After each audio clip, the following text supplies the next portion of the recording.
Salve, meus amigos, estamos começando mais um vídeo aqui do canal e hoje nós vamos falar sobre um dos eventos mais importantes da cultura brasileira, que é os 100 anos da Semana de Arte Moderna, que aconteceu no Brasil entre os dias 13 e 17 de fevereiro de 1922. Alguns lugares dizem 18 e tal, enfim, mas tem entre 13, 17 ou 18 de 1922. Então nós estamos completando 100 anos agora desse evento importantíssimo da nossa cultura e a gente vai tentar entender o porquê que ele é tão importante e quais são as contribuições que esse evento tem para dar para a gente agora na atualidade, que podem ajudar a gente a refletir melhor o drama que a gente está vivendo aí no Brasil dos últimos anos, né? Especialmente com o bolsonarismo, né? E essa política retrógrada, essa ideologia retrógrada, né? Que a gente está vivendo. E o ano de 2022 ele é muito importante também porque nós estamos completando, além dos 100 anos da Semana de Arte Moderna, os 200 anos da independência do Brasil. Então também é uma questão relevante que a gente vai fazer eco disso durante o ano inteiro, né, refletindo isso em vários vídeos do canal, com certeza. Tá?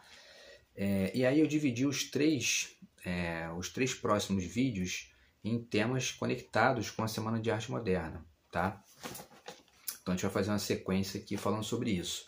Nos vídeos de hoje a gente vai falar um pouco sobre a Semana de Arte Moderna em si, né, o evento lá especificamente, e vamos situar o papel do Oswald de Andrade, não só no evento, mas também, né, com publicações posteriores que reverberaram as discussões daquele evento, tá?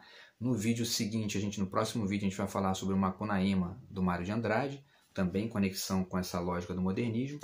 E no terceiro vamos fazer algumas conexões com alguns eventos, alguns elementos, alguns movimentos culturais posteriores que foram influenciados pela Semana de Arte Moderna e também sobre algumas ponderações sobre justamente o quadro que a gente está vivendo hoje. Tá?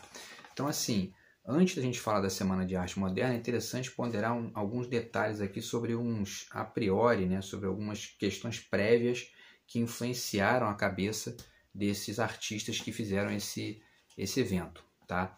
Então, por exemplo, na Europa, vamos começar pelo Brasil. No Brasil do século XIX havia um embate muito grande entre os positivistas, uma linha de pensamento positivista, e os indianistas, né? Os positivistas defendiam que a raça branca, que os europeus, que o português eram as referências principais que deveriam ser seguidas pela cultura brasileira, deveriam orientar o desenvolvimento do país, né? Inclusive, quem quiser fazer uma pesquisa mais aprofundada sobre isso, é interessante estudar o IHGB, que foi um Instituto Histórico Geográfico Brasileiro, que foi significativo para defender essas ideias positivistas no século XIX e que eles faziam, inclusive, concursos para poder falar sobre trabalhos que tinham a proposta de pensar o Brasil, né?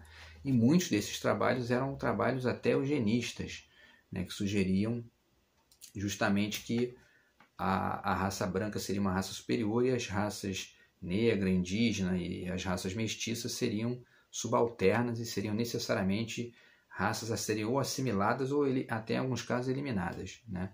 Para se ver o nível da coisa como era no século XIX. E ao mesmo tempo aparecem os indianistas que vão ponderar uma outra versão do Brasil como sendo originado justamente pelos indígenas, né? E aí o indígena passa a ser a referência dessas reflexões, tá? E aí a gente tem no ano de 1889 a proclamação da República no Brasil, né? Um evento muito importante também que joga o Brasil para o século XX a partir de um outro parâmetro, né? Ao mesmo tempo, na Europa, a gente tem, né, os europeus refletindo muito sobre a questão do colonialismo no final do século XIX, né, a partir de várias barbaridades que foram sendo postas em cena ali, que os europeus cometiam, né, na África e tal, enfim, e até mesmo na América, né, enfim, com a escravidão e tudo mais. Quer dizer, todas essas questões foram sendo postas em questão na Europa, né, para se refletir as contradições do projeto civilizatório europeu. E no início do século XX a gente tem a Primeira Guerra Mundial, que leva essas discussões a um nível, né, incomensurável, porque a matança foi generalizada, foi um negócio, né, absurdamente bárbaro. E, enfim, isso gerou um problema para os pensadores europeus da época, porque eles começaram a botar em xeque, né? Como é que a gente pode se arrogar o papel de civilizados e taxar nesses povos primitivos, né, o que a gente chama de primitivos, né, a pecha, né, de bárbaros ou coisa do tipo, atrasados, se a gente está fazendo aqui um processo de matança absurdo que não condiz com uma ideia de civilização razoável, né? Então todas essas reflexões vão sendo feitas, né? E nesse mesmo período, década de 10 ali, né, vários artistas brasileiros que foram fundadores e que foram os elaboradores da Semana de Arte Moderna, eles estavam visitando a Europa naquela época, tá?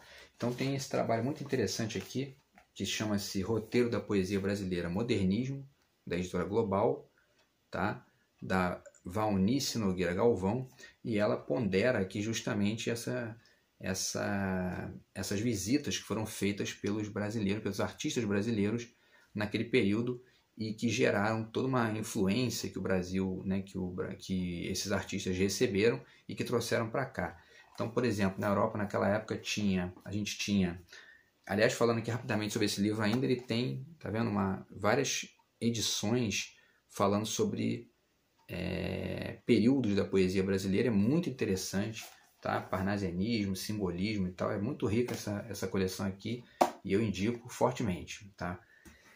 E aí vários movimentos, né, aconteciam na Europa ali, né, nessa questão das vanguardas, que esses artistas brasileiros entraram em contato e trouxeram para cá. Então, notadamente o cubismo, né, do Pablo Picasso, o futurismo do Filippo Marinetti, o Manifesto Futurista, inclusive, né, muito fácil de achar no Google, traduzido para o português. É interessante de ler isso porque é importante para a gente pensar, né, nessas referências de base do modernismo brasileiro. Depois tem o expressionismo, né, que aparece na Alemanha, especialmente, e que se espalha pela Europa, e o dadaísmo do Marcelo Duchamp, que aparece no ano de 1916. Tá? Então, todos esses movimentos foram influenciando esses brasileiros que foram estudar na Europa, que foram, enfim, visitar a Europa naquela época, e eles trouxeram essas ideias, e isso fomentou a criação da Semana de Arte Moderna de 1922. Né? O Oswald de Andrade, que a gente vai falar um pouco dele hoje também, dizia, inclusive, que o Brasil ainda não tinha proclamado a sua independência, né? E que seria interessante fazer alguma movimentação nesse sentido, e a Semana de Arte Moderna foi criada para isso, né?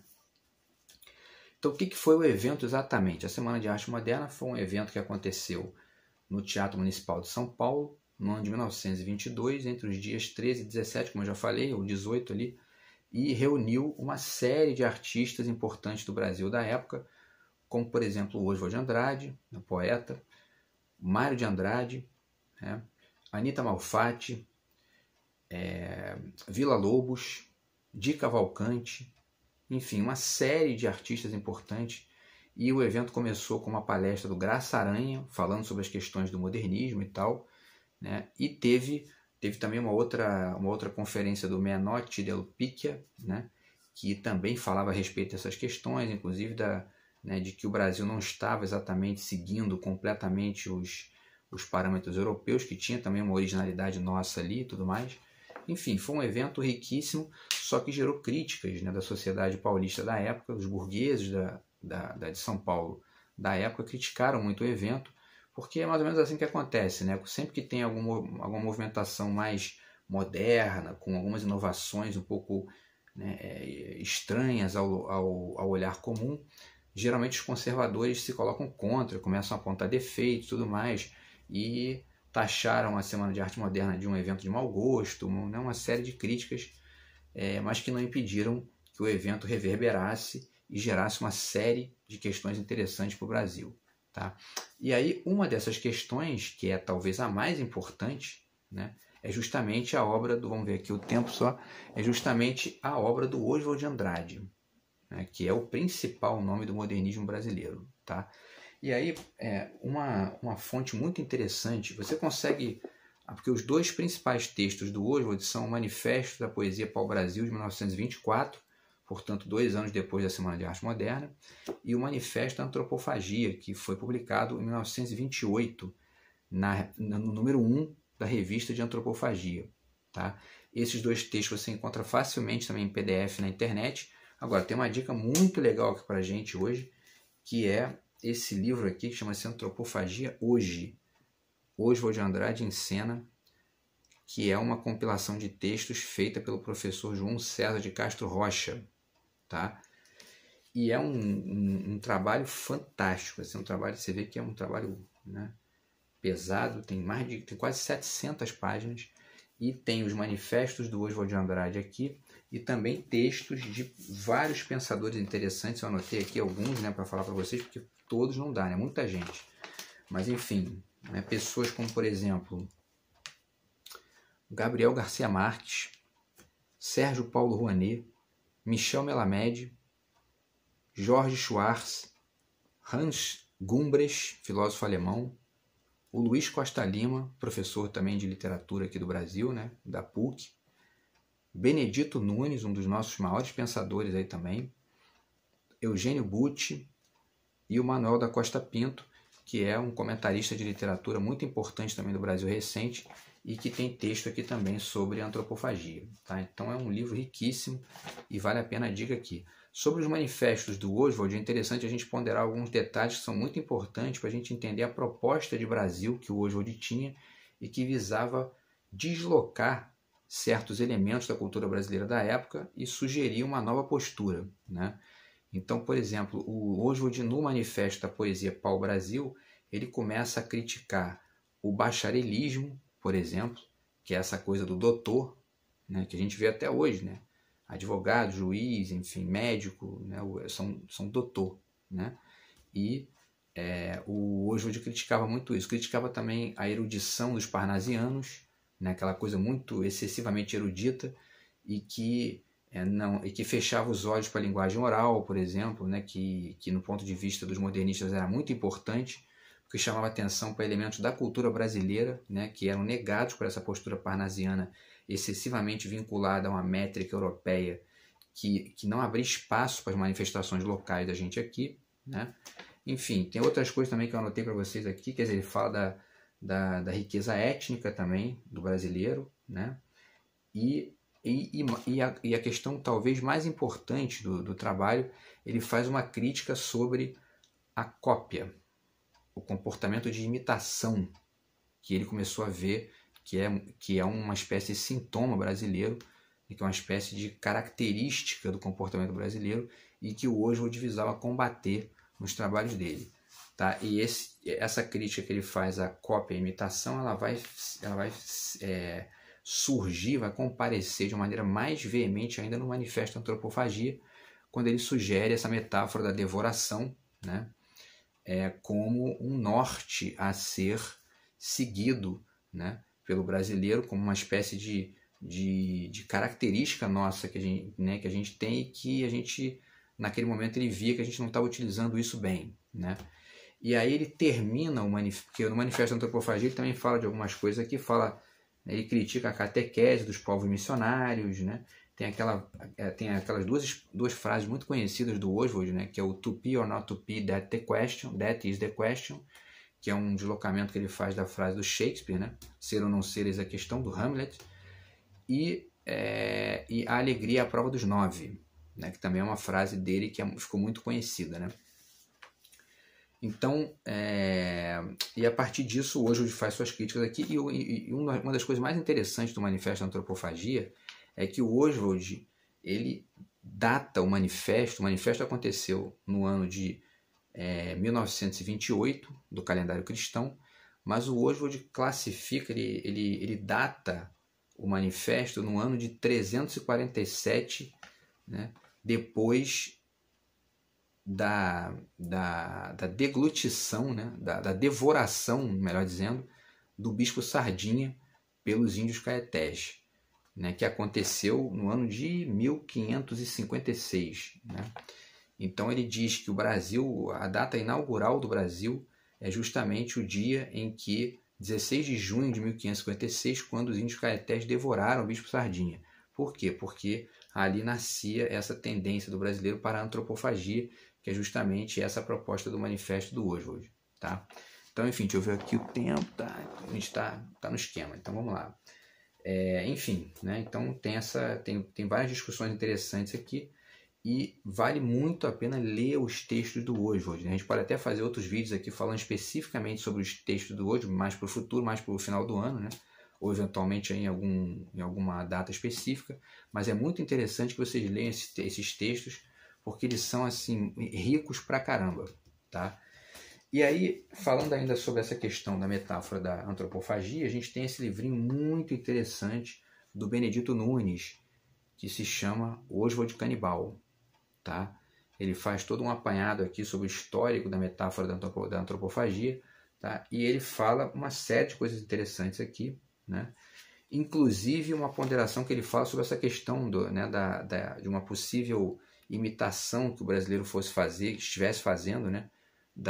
Dessa questão da antropofagia, e ele diz o seguinte: parece-nos, pois, que o estudo das influências do modernismo brasileiro não pode ser orientado segundo uma perspectiva unilateral que atribua ao nosso movimento a posição de receptor passivo de empréstimos de fora, né? Ou seja, na verdade ele está dizendo que, né, ele está ponderando ali que havia críticas, né, a esse modelo da antropofagia, como se ele fosse uma cópia de alguns modelos europeus, mas o Benedito Nunes e alguns outros autores também ponderam sobre o fato de que havia todo um elemento de originalidade na proposta do Oswald, né? E então esse livro aqui é muito interessante também nesse sentido, tá? Então, continuando aqui, a gente fala agora, tem um outro livrinho muito importante, um livraço, na verdade, muito importante, que é esse livro do Haroldo de Campos, chamado Metalinguagem e Outras Metas, tá? Aqui tem um texto no qual ele fala sobre o que ele chama de razão antropofágica, tá? Tá na página 231, e o título do artigo é Da Razão Antropofágica, Diálogo e Diferença na Cultura Brasileira. Então, dentre outras coisas aqui, o Haroldo de Campos chama a atenção, né? Ele tem uma frase muito interessante aqui que vale a pena a gente ler. Assim, toda redução mecanicista, todo fatalismo autopunitivo, segundo o qual a um país não desenvolvido economicamente também deveria caber, por reflexo condicionado, uma literatura subdesenvolvida, sempre me pareceu falácia de sociologismo ingênuo. Ou seja, em outras palavras, o que ele quer dizer com isso, né? O fato de um país ser subdesenvolvido economicamente não significa necessariamente que ele não possa produzir uma cultura, produzir uma arte que seja desenvolvida, né? E é isso que o Oswald buscou, que o pessoal da Semana de Arte Moderna buscou com aquelas visitas na Europa e com, né, o regresso alimentado por essas reflexões, né? E um outro detalhe que o Haroldo de Campos coloca também que eu acho interessante tem a ver com tá aqui, né? Tem a ver com como é que ele descreve a antropofagia. Olha que interessante. Ele diz: a antropofagia oswaldiana é o pensamento da devoração crítica do legado cultural universal, elaborado não a partir da perspectiva submissa e reconciliada do bom selvagem, mas segundo o ponto de vista desabusado do mal selvagem, devorador de brancos antropófago. A antropofagia, né, não envolve uma submissão, uma catequese. Esse é o ponto importante. Ó. Ela não envolve uma submissão, uma catequese, mas sim uma transculturação. Tá? Então a gente vai ver que, especialmente no terceiro vídeo, no último vídeo dessa série que a gente vai fazer, essa questão do Haroldo de Campos vai aparecer de forma significativa. Tá? E aí, para fechar, tem dois trabalhinhos também que eu acho interessante de colocar aqui. Na verdade, especialmente esse, né, que chama-se Por que Ler Oswald de Andrade, tá? Da Maria Augusta Fonseca. Tá? E esse trabalho aqui é muito interessante também, porque além de textos sobre o Oswald de Andrade, tem no final uma lista de fortuna crítica, né? É fantástico, assim, porque tem uma série de trabalhos interessantes, né, que ela lista aqui uma série de trabalhos, inclusive acadêmicos, e trabalhos da fortuna crítica, né, os comentaristas e os pensadores brasileiros que refletiram questões ligadas ao Oswald. Então aparece aqui o Haroldo de Campos, Antônio Cândido, Benedito Nunes, enfim, uma série de autores importantes da nossa cultura que vão refletir a obra do Oswald de Andrade. Tá? Então tá esse livro aqui, Por que Ler Oswald de Andrade, tá? Que é muito interessante. E, enfim, e aí a gente fecha aqui a questão com uma reflexão que aparece para vocês verem como é que o trabalho do Oswald vai reverberando em uma série de discussões, em uma série de campos de pensamento. É um fenômeno riquíssimo da nossa cultura e um autor importantíssimo. E você vê assim em um monte de coisa. A gente vai ver também no terceiro vídeo as mais importantes reverberações do Oswald. Mas tem uma frasezinha nesse livro aqui que chama-se A Invenção do Original via Tradução, Pseudotradução e Autotradução, da Lilian de Paula, tá? Que é um livro sobre tradução, né? Da Universidade Federal do Espírito Santo. E aí, em um determinado momento aqui, ela comentando essa questão da tradução, ela diz: no início do século passado, o movimento antropofágico produziu um prenúncio de questões que seriam mais tarde elaboradas sob a bandeira do pós-colonial. Uma interação entre o mundo velho e o novo, dessa vez não de simples submissão, é verbalizada no manifesto de Oswald de Andrade de maneira bastante visual e sonora. E ela continua falando e tudo mais, e diz: a antropofagia será a metáfora que expressa com maior nitidez a relação entre o original e sua tradução, pois a prática de devorar o inimigo ocorre apenas quando o inimigo representa uma força que se deseja fazer perpetuar. E aí continua falando e tal, né? Porque essa questão da antropofagia está ligada um pouco a isso mesmo, né? Os teóricos que começaram a criar essas distinções, que geraram essa ideia do Oswald, começaram a ponderar que existia uma diferença entre o canibal e o antropófago. Né? O canibal, né, seria aquele ser que come meramente por se alimentar, né, por aquela coisa bárbara mesmo, e o antropófago seria aquele que devora o seu inimigo para absorver suas características.